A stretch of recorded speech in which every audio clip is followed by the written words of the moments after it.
The crystalline peaks of Draker, 7 pierced the violet sky like frozen daggers, their surfaces reflecting the twin suns in blinding cascades of light.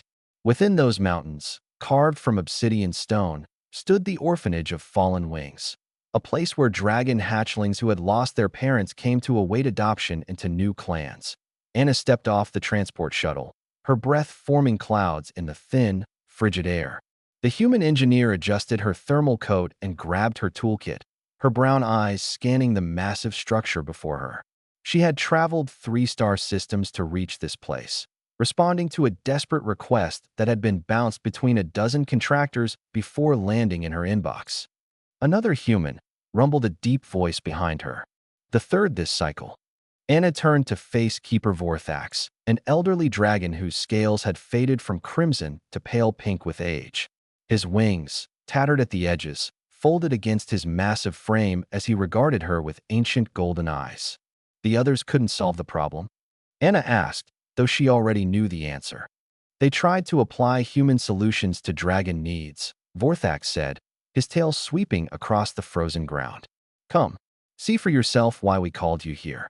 The interior of the orphanage was vast, with ceilings that soared hundreds of feet high to accommodate adult dragons. But it was the cold that struck Anna immediately, not just physical cold, though the temperature inside was barely warmer than outside.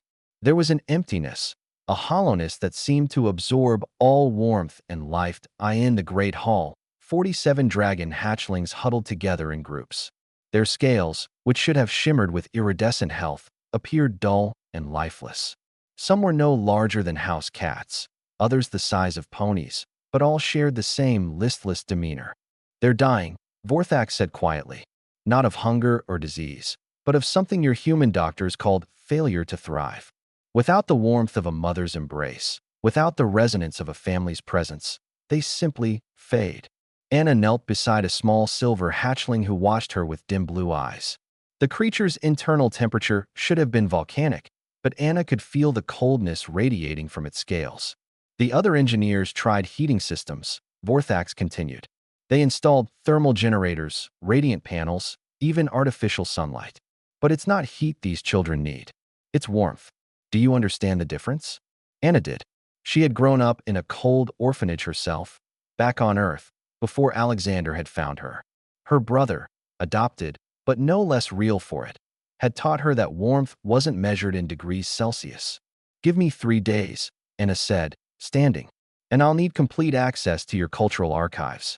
For 72 hours, Anna barely slept. She studied dragon social structures, family bonding rituals, and the electromagnetic frequencies that dragon parents use to communicate comfort to their young. She interviewed adult dragons, recorded their stories, and mapped the resonance patterns of their emotional expressions. That on the second day, Alexander arrived with the supplies she had requested. Her brother, now a xenobiologist specializing in cross-species emotional development, had dropped everything to help. You're actually going to try this? He asked, watching her assemble what looked like a chaotic combination of holographic projectors, quantum resonance emitters, and biofeedback sensors. It worked for us, didn't it? Anna replied, not looking up from her work. When everyone else saw 2 broken kids, you saw family. You created warmth where there was none. Alexander smiled softly. That was different. I'm human. I could hold you when you had nightmares. And I'm going to teach this place to hold them, Anna said, her hands moving with practiced precision. Not with arms, but with memory, presence, and connection. On the 3rd day, Anna activated her creation. The great hall transformed.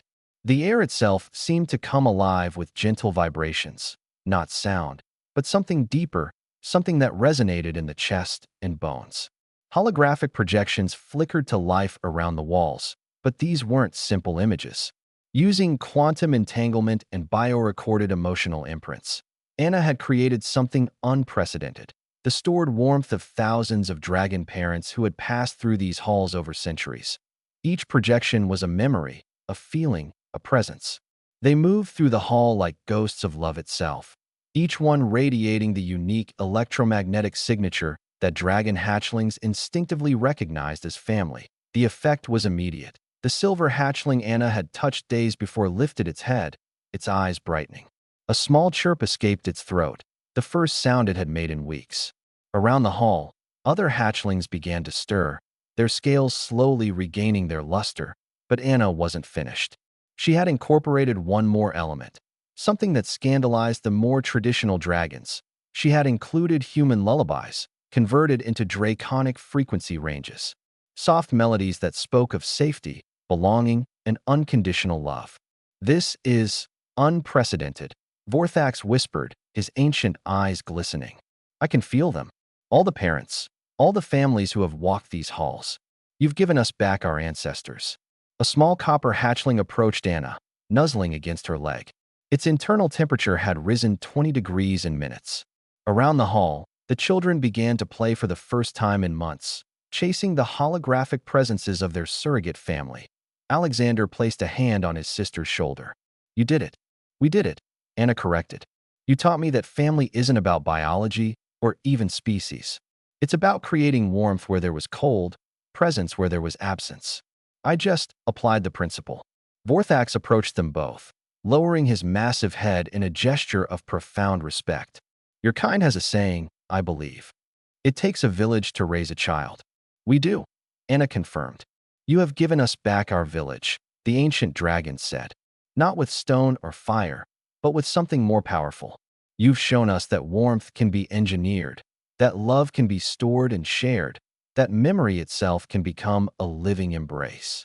In the weeks that followed, word of Anna's creation spread across the galaxy. The warmth engine, as it came to be called, was installed in orphanages across dozens of worlds, adapted for species from crystalline Letharians to gaseous nebulans. Each installation was customized, drawing on the cultural memories and emotional signatures unique to each species. But the original remained at the orphanage of Fallen Wings, where 47 hatchlings grew strong and healthy, surrounded by the stored love of generations.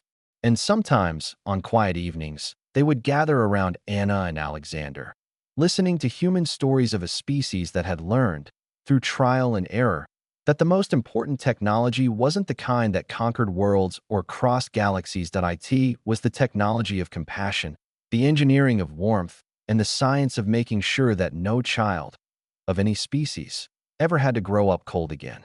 That, the dragons learned, was what made humanity extraordinary. Not their weapons or their ships, but their stubborn, relentless insistence that loneliness could be solved, that warmth could be created, and that family was something you could build, one heart at a time.